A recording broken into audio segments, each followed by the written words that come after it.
अस्सलाम वालेकुम, कैसे हैं आप सब। उम्मीद करती हूँ सब खैरियत से होंगे। आज मैं आपके लिए लेके आई हूँ अफ्तार की खास रेसिपी क्रिस्पी प्याज पालक के पकोड़े जो मिनटों में बनेंगे और सिंपल सी रेसिपी है।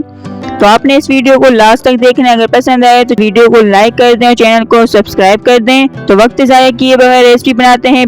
बिस्मिल्लाहिर्रहमानिर्रहीम। तो पकोड़ों के लिए बैटर को पहले तैयार कर लेना है। उसके लिए लेंगे बेसन 1.5 कप छना हुआ और इसमें जाएगा पानी 1 कप और बेसन को अब फेंट लेंगे ताकि इसकी गुठलियां खत्म हो जाएं। तो हमने अच्छे से इसको फेंट लेना है। इस तरीके से जब पकोड़ों का बैटर पहले से तैयार कर लेंगे आप तो पकोड़ों का मिक्सचर बनाना बहुत ही आसान हो जाएगा। तो यहाँ हमने बेसन को फेंट लिया। अब इसमें जाएंगी कुछ सब्जियां जिसमें हम लेंगे स्लाइस में कटी हुई प्याज 2 अदद, कटी हुई पालक लेंगे आधा कप और कटी हरी मिर्च इसमें जाएगी 3 से 4 अदद। तो हम प्याज पालक और हरी मिर्च का यूज करते हुए ही पकोड़ों को बनाएंगे। आप चाहें तो इसमें जो भी वेजिटेबल्स आपको पसंद वो ऐड कर सकते हैं, जैसे कि आलू हो गया या कुछ भी। तो यहाँ हमने सब्जियों को ऐड कर दिया बैटर में। अब इसमें जाएंगे कुछ मिसाले जिसमें हम लेंगे नमक हस्बे जायका और फिर इसमें जाएगा सफेद जीरा 1 चाय का चम्मच, अजवाइन लेंगे आधा चाय का चम्मच। अजवाइन का पकोड़ों में यूज किया करें, इससे जो पकोड़ों का टेस्ट है वो अच्छा आ जाता है और पकोड़ों से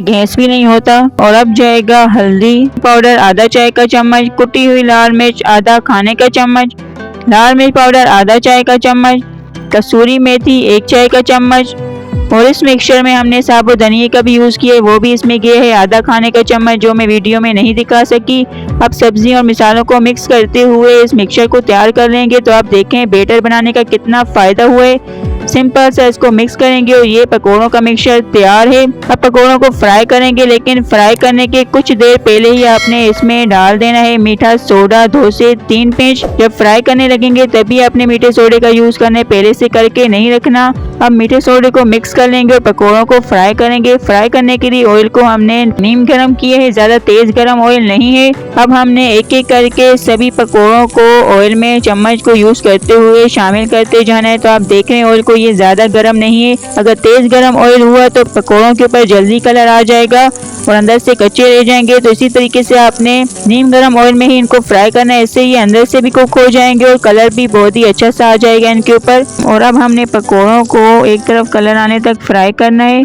तो पकोड़ों के ऊपर एक तरफ से हल्का कलर आता जा रहा है, तो आप इसकी साइड को चेंज करते हुए इधर उधर करते हुए चारों तरफ इक्वल कलर के साथ इनको फ्राई कर लेंगे।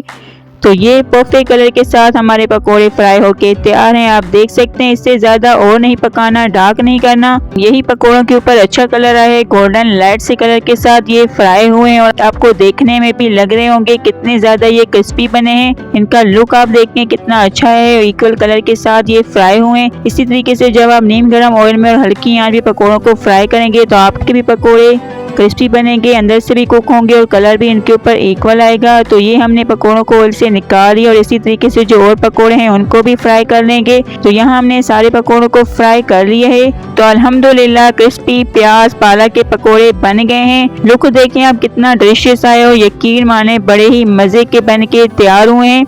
घर के मिसालों से बने हैं, सिंपल सी रेसिपी है। इन पकोड़ों को आपने सर्व करना है दही वाली हरी चटनी के साथ। अफ्तार में बनाएं और कमेंट में अपना फीडबैक देना ना भूलें और साथ में मेरी टिप्सों को भी फॉलो करें, इससे जो आपके पकोड़े हैं इक्वल कलर के साथ क्रिस्पी फ्राई होके तैयार होंगे। तो रेसिपी अगर पसंद आए तो वीडियो को लाइक भी कर दें, शेयर करें, चैनल को सब्सक्राइब करें, बेल आइकन को प्रेस करें ताकि मेरी तमाम आने वाली वीडियो का नोटिफिकेशन आप तक पहुंचे। अब हम मिलते हैं न्यू वीडियो में। थैंक्स फॉर वॉचिंग, तब तक के लिए अल्लाह हाफिज़।